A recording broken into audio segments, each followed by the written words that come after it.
Sir Rogen, Hindi po. humanda ka. Kumuha ka ng abogado mo at ikaw ay kakasuhan ni ma'am at tutulungan namin, okay? So, hindi na po kailangan po. Magpakamatay na po lang ako. Wag naman. Wag naman. Hindi na po. Bye na po. Wa-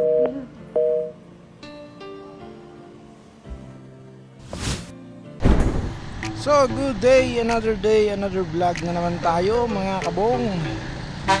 Alright, so for today's video, no, taas yung kamay nga sa atin dito kung sino yung pabor kay Gabriel Go or gusto si Gabriel Go sa ginagawa niya sa MMDA, si Iskog, no? At sino din dito yung pabor kay Rapi Tulfo, yung ginagawa niya sa Rapi Tulfo in action. Yan.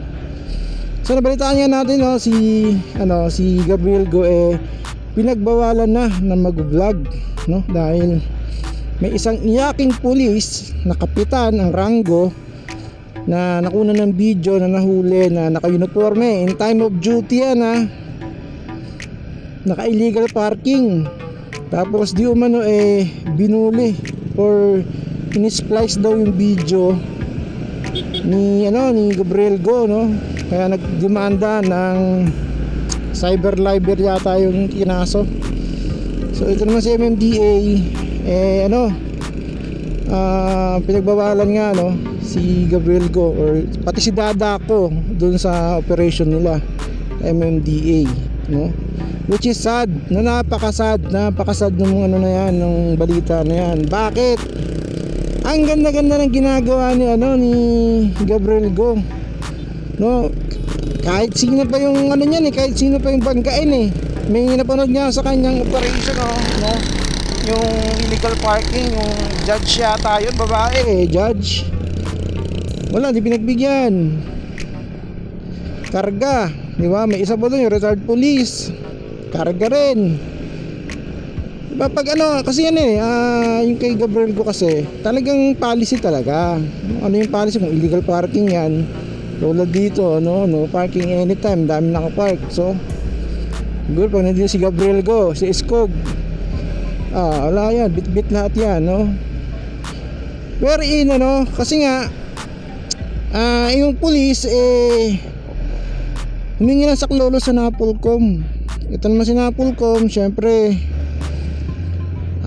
police nila yan so to the rescue naman, no? Pero syempre ang depensa ni Gabriel Go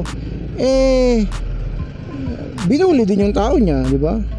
Kaya na lang niya din, pinangatawanan niya lang din yung tao niya, no? Kahit naman ako pulis, kapitan pa ako, tapos i-issue ako ng ticket ng traffic enforcer, no? Meron pa ng traffic enforcer lang, no? Quote and quote. Siyempre susumbong ka din sa official mo, which is si Gabriel Go, di ba? Si Gabriel Go matigas, di ba? Yari ka ngayon. Pero bakit ba Rapi Tulfo yung reference natin dito, no? Kasi itong si Gabriel Go public official yan, di ba? Public official yan. Although hindi siya elected, appointed, somehow qualified siya sa position na yan, para silang public official. Si Rapi Tulfo naman, senador, pinili binoto ng karamihan bilang maging senador. Pero si Rapi Tulfo vlogger din yan, di ba? Mas matindi nga mamahiya, no, si Rapi Tulfo ng pulis. Ito, panoorin nyo to. Sir, if you want to, look at me. Subukan mo ako. Tingnan natin, makukuha ko tong bata. Ikaw hindi mo kayang kunin. Chief of police ka, ako hindi. Civilian ako pero kaya Ayun, kunin. you can do it. You do it. Then in that case, you're not supposed to be a chief of police. I'm very sorry, sir. You don't deserve to be called a chief of police. For me, I'm so sorry, Colonel. Tawagan nyo ngayon, Kamkrame. Sorry, Colonel, Sorry. Meron po tayong proseso. I know the Inasin namin process, yung sir. tao. But, sir, you can Pwede ko bang i-drug yung tao ko para personal nilang buhay yan? Sir Details naman, yan. I know personal Wala boy, pang may file na kaso, pero sir, he committed a crime. There was a crime committed. Patunayan niya. Then sir, Meron tayong proseso, Mr. Tulfo. a crime was committed, then you are responsible to Unless your man. proven, wala pang may file na kaso. Sir, it doesn't matter. Sir, I'll give you an example. Halimbawa, ako po, yung tao ko, kasamahan ko sa RTIA, may Ito ginawang, siguro. may Pero ginawang kami, kalokohan. nag-observe kami ng proseso. Well, sir, cut the proseso. That's the reason some people come to me because I deliver result. assumption mo yan. Assumption mo yan. May proseso tayo, may batas tayo sinusunod. Assumption, I'm not assuming here. Ako po, marami ako napatunayan. Ikaw, anong napatunayan mo sa Las Piñas? Have you done anything in your life? Come on. Ako, I've done so many things. Kasi kaya ko mag-deliver. Ikaw, what have you delivered? Tao mo hindi mo kaya? Proseso, ano yung nangyari. Tapos ngayon, sasabihin No, sir. mo, ang lalait No, sir. ka. A crime was committed by your man. No! You judge me. That is a Sinasabi mo crime, weak ako. sir. Bakit mo? That Anong is a karapatan crime. mong The sabihan fact na weak ako? kukunin niya yung bata at sabi niya, hiramin lang niya, Anong hindi pinanginan karapatan niya. mong sabihan mo akong weak leader ako? Because that's my opinion. I'm entitled to my opinion. You can say anything against me. Opinion mo yan. Nakikisuyo ka eh. No, sir. No, you're a public servant, sir. You're a public servant. Huwag ka dapat magbalat sibuyas. Public servant ka, sir. And I'm entitled to my Yes, own alam opinion. ko. And you can also say anything against me. At tatangipin ko yan. Dahil you're entitled to your opinion. Nakisuyo ka para makausap yung tao. Ngayon sasabihan mo kung weak leader Nakisuyo ako. ako para sabihin sa'yo, yung Bakit? tao mo gumawa ng Alam mali. mo ba Disiplinahin mo yung yung tao mo mga gumawa ng mali, ginagawa ko sir. Mali yung tao mo, sir. Hindi ikaw Hindi, mali dito, mali ka. tao mo. Pero however, sir, parang kinukonsinti Naliliit mo. ka. Masyado kang maliit ng tao. O yan ha, kernel pa yan, di ba? Pinahiya yan. At to think, no, hindi pa senador si Rapi Tulfo dyan. Broadcaster pa lang si Rapi Tulfo yan. Can you imagine, senador na yan. Ngayon, mas matindi, mas malupit na pamamahiya ang ginagawa ni Rapi Tulfo sa programa niya. At hindi lang yun, hindi na mabilang ilang pamilya na nasira dyan sa programang yan. And yet, wala namang nagkumante, no, na itigil na ni Rapi Tulfo yung kanyang programa. Di ba? Dahil una-una, maraming followers, di ba? Maraming subscribers. Ang kanyang pang-blackmail ibubulgar yung mga tao sa kanilang mga maling gawa. Typical na Rapi Tulfo in action talaga yung datingan di ba? Eh dito walang nagko-call out kay Rapi Tulfo. Etong si Gabriel Go na wala naman siya sinisira ng pamilya, di ba? Binibidyo niya lang naman yung rules. Paano gagawin? Magandang magandang educational materials yan di ba? Na propagating information, di ba? Para ma-aware yung mga tao about sa policy ng no parking sa kalsada. At saka ngayon kasi pag may camera, di ba? Pag nasa public ka, example, ganito, nasa public tayo. So, hindi ka mag-expect ng ng privacy. 'Di ba? Hindi ka mag-expect ng privacy. Bakit? Nasa public place ka eh. So, dapat lang talaga may camera eh. Dapat nga kada lugar, kada kalsada may CCTV eh. O, 'di ba? O. Para pag nasa public ka, aarte ka, aakto ka, nang naayon dun sa sibil na pag-uugali. Kasi pag may camera, syempre, uunan ka, mag-viral ka, mapahiya ka.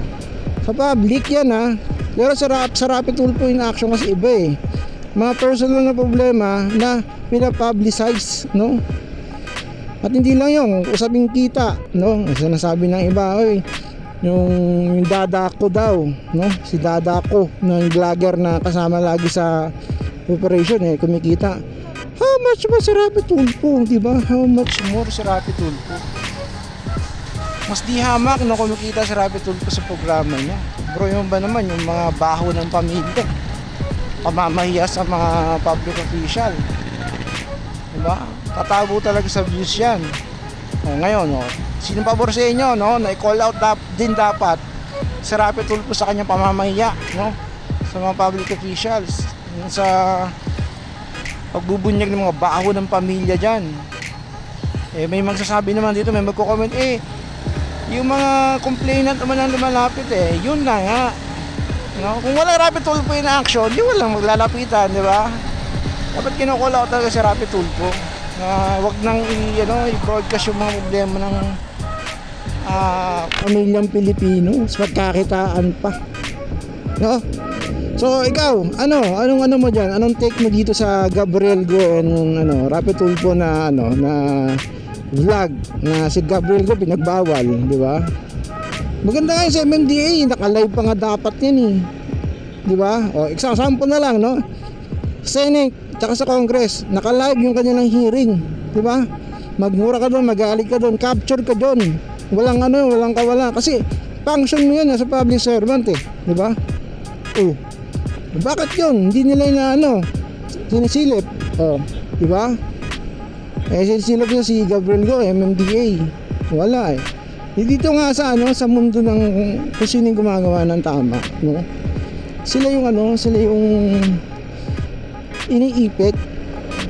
Oh, sino pang tingnan mo sa susunod na mga panahon, sino pa yung maglalakas ng loob na gumawa ng tama na i-televise yung tama dapat gawin.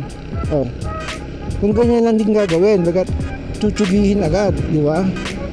Ay, nako, Mariano ganap. Si Rapi Tulfo lang talaga ang sakalam, ang malakas sa earth, no? Gusto nang tumawid sa mundo ng mga halimaw dahil masyado na siyang malakas sa mundo ng mga tao. Rapi Tulfo. Oh, kailan kaya titigil yung mga ganitong ganitong klaseng ganitong klaseng campaign sorties. Nag-iingay ka lang sa kalsada tapos init ang panahon, dagdag traffic ka lang. Nako. Yung Gonzales Roy. Oh. Aksaya ka lang ng manpower. Aksaya ka lang ng gasolina. Kailan kaya darating yung panahon na hindi na uso yung ganyan traditional pasayo lang ng budot, school lord. Namimigay na ng jacket. Si Willie Villame, anak ng Toko mananalo na. Ay nako, kailan kaya mangyayari yan? So comment down below sa issue ng Gabriel Go at Rapi Tulfo.